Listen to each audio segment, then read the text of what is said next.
Olá, meu nome é Lucas, este é o Diário de Leitura e no vídeo de hoje eu venho fazer um book haul de férias. Deixa eu me explicar aqui. O último book haul que vocês assistiram foi o book haul de dezembro. Tem muita coisa ali. Acontece, porém, que eu gravei aquele vídeo no começo de dezembro, no momento em que já tinha muito livro para ser mostrado, porque depois eu entrei de férias, saí aqui da minha cidade e fui para a casa da minha mãe. Então o vídeo já ficou gravado com os livros que tinham chegado até aquele momento, no começo de dezembro, e eu divulguei ele no final do mês. Acontece que no restante de dezembro muitas outras coisas chegaram ou foram compradas e eu não gostaria de deixar isso acumular para o book haul de janeiro. Portanto, vem fazer esse book haul extraordinário, um book haul de férias. Antes de seguir, porém, eu faço aquele convite. Se você se interessar por qualquer um desses livros ou quiser apoiar o canal, porque afinal de contas você vai fazer uma compra na Amazon, você pode usar os links que eu deixo na descrição de cada vídeo. Entrando no site da Amazon através daquele link, depois fazendo uma compra de qualquer produto que seja, você colabora com o canal e não gasta nada a mais por isso, e essa sua ajuda é muito importante.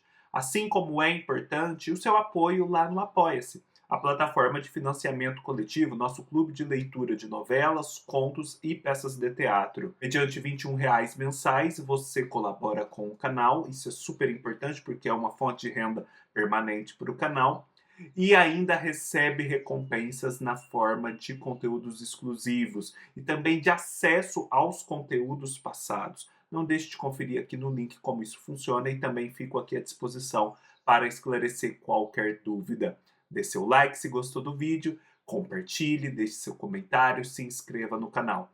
Tudo isso também é de suma importância.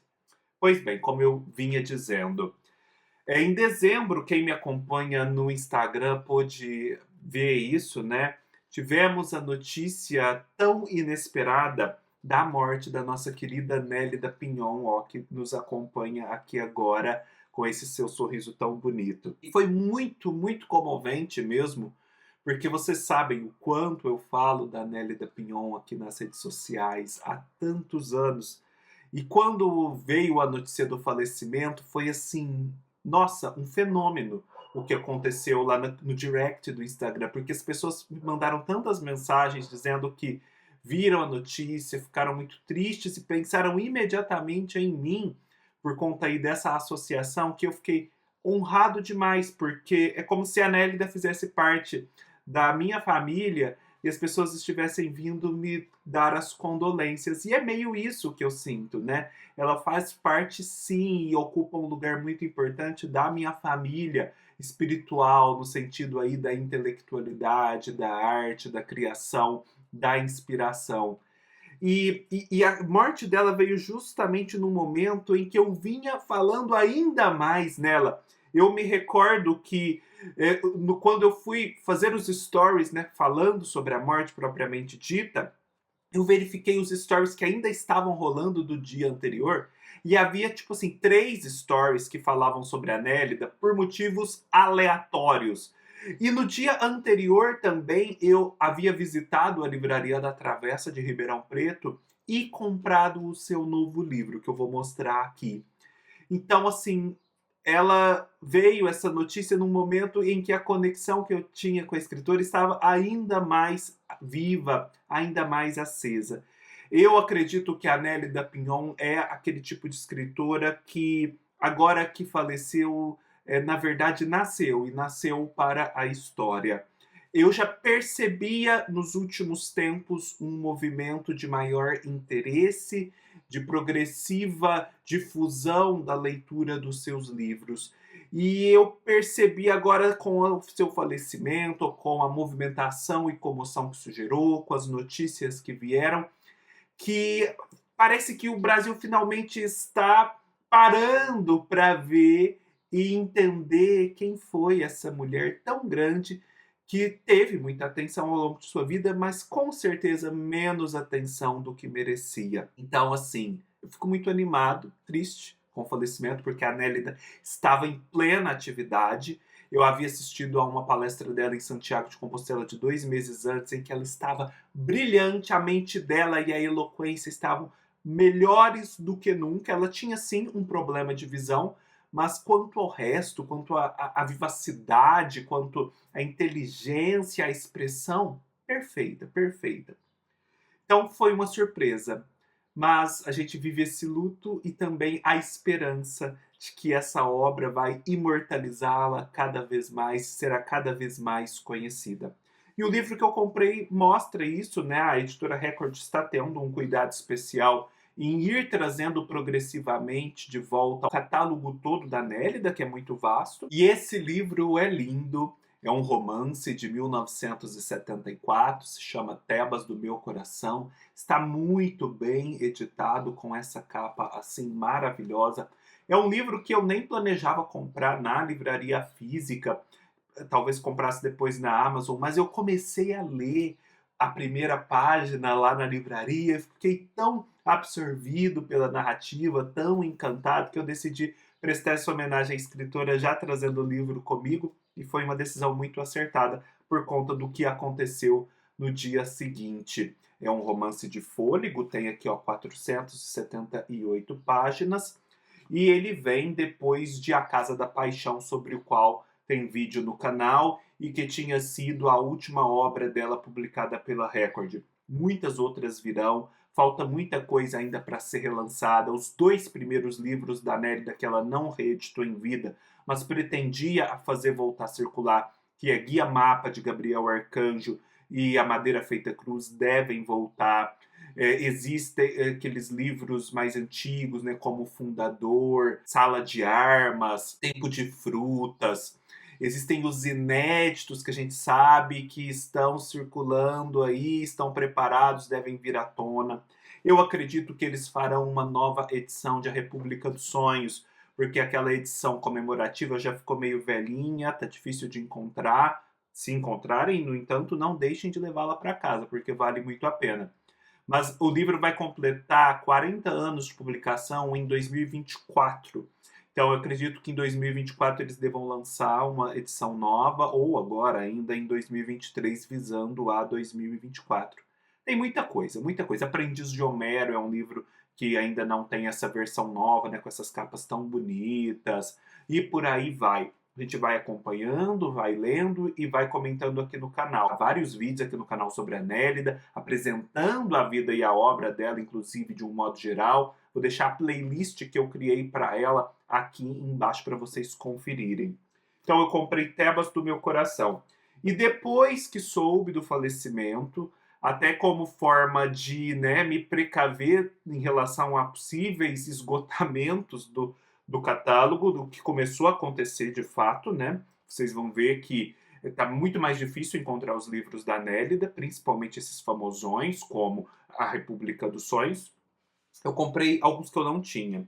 Esse aqui, lindo, que é um livro de memórias, Coração Andarilho. Olha, a jovem Nélida Pinhon aqui, que gracinha. É um livro grossinho também. Tem, olha, 342 páginas. Tô tentado a ler esse livro, viu? A próxima Nélida que eu vou ler. Tem esse outro livro, que é um livro coordenado pela Nélida, junto ao Departamento de Letras da USP, uma experiência que ela teve lá, se chama As Matrizes do Fabulário Ibero-Americano. E tem a participação de muita gente boa mesmo. É um livro que trata de vários temas da literatura latino-americana. E eu realizei um sonho, porque a Nélida sempre foi tão admirada no exterior, principalmente lá na Península Ibérica, Portugal e Espanha, que eu tinha vontade de ter um desses livros dela publicados pela Alfaguara em espanhol. E esse estava acessível na Amazon, então eu trouxe para casa. Um dia chegarei a Sagres, né? O último romance escrito pela Nélida. Um dia chegarei a Sagres, nessa capa linda da Alfaguara da Espanha. Essa é a Alfaguara da Espanha mesmo. Vejam, é um livro com orelha, né? Eu nem pensei que tivesse orelha. A obra inteira da Nélida está publicada pela Alfaguara. São umas edições lindas, depois vocês confiram. Então, eu tenho vontade também de aprender espanhol, ficar aqui como um possível exercício ler esse livro depois em espanhol e como uma curiosidade também, para mim que já tenho a coleção de vários livros dela. Depois disso, eu vou mostrar, né? Hoje eu não estou seguindo uma sequência muito linear, não. Vou mostrar alguns livros que eu recebi nesse meio tempo. Eu recebi da Companhia das Letras este livro aqui, As Aventuras de Lucas Camacho Fernandes, de Jorge Furtado, que na verdade é um livro assim muito curioso, porque esse Lucas Camacho Fernandes é uma personagem histórica a quem se atribui a primeira tradução de Shakespeare para o português em 1607, bem próximo do Shakespeare histórico mesmo. E parece que esse Lucas Camacho era um navegante, né? Naquele período das grandes navegações, ele se aventurou pelos mares ao mesmo tempo que traduzia Shakespeare. Então, o que o Jorge Furtado vai fazer aqui é recriar essa história, contar os incidentes dela. É um livro com algumas ilustrações, provavelmente não vão aparecer aqui, mas tem umas ilustrações bonitinhas também, ó. Aqui um exemplo para vocês. Parece ser um livro de aventura e com esse contexto histórico tão peculiar. Fiquei curioso para conhecer. Eu recebi também da editora Fósforo 3 livros. Este aqui, As Primas, de Aurora Venturini. Aurora Venturini é uma grande escritora argentina que escreveu e publicou ao longo de muitos anos, porém parece que ela realmente se consagrou, né, chegou ao grande público com esse livro quando ela já tinha 85 anos. Eu acho esse tipo de história um barato. Existe também uma outra artista, né, que morava em Nova York, mas era de origem hispânica, acho que é Carmen Herrera, que faleceu recentemente, mas ela, tipo assim, ela chegou ao estrelato aos 85 anos também, ou algo parecido, viveu até os 107, alguma coisa assim. Então eu acho muito interessantes essas histórias de alguém que já está ali, né, com a idade mais avançada, mas está conquistando lugar, está produzindo coisas. Esse é um dos motivos, inclusive, pelos quais eu admirava tanto a Nélida. Então, dizem muito bem sobre esse livro, As Primas, é uma narrativa muito interessante, depois vocês confiram a sinopse, e eu ando tendo ótimas experiências com as escritoras argentinas. Então, acredito que não vai ser diferente com esse livro. Também recebi essa coletânea aqui, Narrativas Brasileiras de Horror, chamada Tênebra, que é uma coletânea de 27 contos de horror reunidos entre escritores e escritoras brasileiros do século XIX e que tenta mostrar que a nossa tradição literária não é constituída só de realismo, como parece a princípio, mas também houve muita produção e muita produção boa nesse campo do horror, do mistério e da morte. É uma edição toda cuidada, toda bonita. E segundo um amigo, né, o Daniel do Leiturismos, falou lá no Instagram, é uma edição assim que não é só uma coletânea de textos batidos, sabe, que você encontra em qualquer lugar, não. Teve um amplo trabalho de pesquisa, esses textos estavam perdidos, dispersos, desconhecidos, de curadoria, de trazer esse trabalho que foi encontrado e que é bom para o público mais jovem. Há também uma ampla introdução, enfim, é uma coletânea para se prestar atenção. E ele disse que estava lendo, estava gostando muito, então fica aqui, né? Esse ano eu vou me dedicar ainda mais aos contos. Muito provavelmente Tênebra vai aparecer outras vezes aqui no canal. Olha que bagunça que tá virando essa pilha. Deixa eu dar uma organizada. Assim ficou melhor, né? Opa, aqui, ó. Não gosto de coisa torta. Pronto, ficou legal. Eu também recebi da Fósforo o clássico manual americano de escrita jornalística e de não ficção, Como Escrever Bem, do William Zinsser. Deve ser assim que se pronuncia. Esse é um livro, pelo jeito, muito consagrado nos Estados Unidos, que vai ensinar os interessados técnicas e fórmulas de escrever bem, e não ficção, como às vezes as pessoas procuram, né? Como escrever ficção, escrever romance. Mas não, aqui é não ficção, isso me interessa muito. Eu trabalho escrevendo, quero aprofundar mais o meu trabalho no blog agora, em 2023, retomá-lo. Então, esse livro vai ser muito útil. Como Escrever Bem, do William Zinsser. Já tem mais de 1 milhão de exemplares vendidos lá fora. Da escritora Helena Machado, eu recebi, né, e agradeço aqui publicamente a Helena pelo envio, Memória de Ninguém, que é o seu romance de estreia, publicado pela editora Nós, que é uma editora que vem fazendo um trabalho excelente. Ela vai inclusive aparecer de novo aqui mais adiante no vídeo. Ela mandou aqui com a dedicatória, muito bonito, foi muito atenciosa. E aqui na orelha nós temos um comentário da grande escritora Carola Saavedra a respeito. Memória de Ninguém é um livro sobre o silêncio, suas nuances. Porque há vários tipos de silêncio, há aqueles discretos, meros sussurros, há outros indecisos e intermitentes, e há também o silêncio explosão, supernova, fluxo contínuo de ideias e pensamentos. É o caso deste livro. A protagonista, a mulher que se aproxima dos 40, diante da morte do pai, se vê imersa numa crise profunda. Essa vida que passa, sem sentido, efêmera. É preciso reescrever o passado, recuperar o futuro. Para isso, tece uma teia de palavras incessantes com as quais atravessa o luto, os amores, os fracassos, a relação com a mãe e as irmãs, a família. Narrativa que ao mesmo tempo nos assusta, nos deixa sem fôlego e nos faz rir. Mas por trás desse fluxo, Memória de Ninguém é um livro sobre o trauma, sobre o que as palavras escondem, sobre o que não foi dito. Essa memória que paira no ar e parece não pertencer a ninguém. Mas há sempre algo que insiste, que resta. Gostei, eu gosto desses livros que têm essa abordagem sobre sutilezas, sobre coisas que é muito difícil de perceber, mas são muito consequentes na vida e na experiência humana. E, enfim, vou ler em breve. Um livro de 263 páginas, ele é grandinho até. Muito obrigado, Helena Machado, pelo envio. A edição está muito bonita. Da mesma editora Nós, eu comprei esse livro da Luísa Romão, também Guardamos Pedras aqui, que foi o livro vencedor, o melhor livro do ano pelo Prêmio Jabuti 2022 e melhor livro de poesia. Ele ganhou os 2 prêmios e o prêmio máximo. Aqui, ó, já tem até o selinho, ficou bonito esse selinho, né? Ficou discreto, ficou de bom gosto, não ficou, assim, interferindo no projeto gráfico. E é muito interessante porque a Luísa Romão aqui, ela parte da Ilíada para escrever esses poemas que também têm muito a ver com a experiência, com a vida contemporânea, com o Brasil atual. A poesia da Luísa Romão é uma poesia também muito política, muito atenta a isso. Mas ela parte do antigo. E eu me lembro, inclusive, que quando eu estava postando sobre a Nélida, antes, né, da notícia do falecimento, eu me surpreendi por saber que esse livro partia da Ilíada e da experiência da Ilíada para falar sobre o mundo contemporâneo.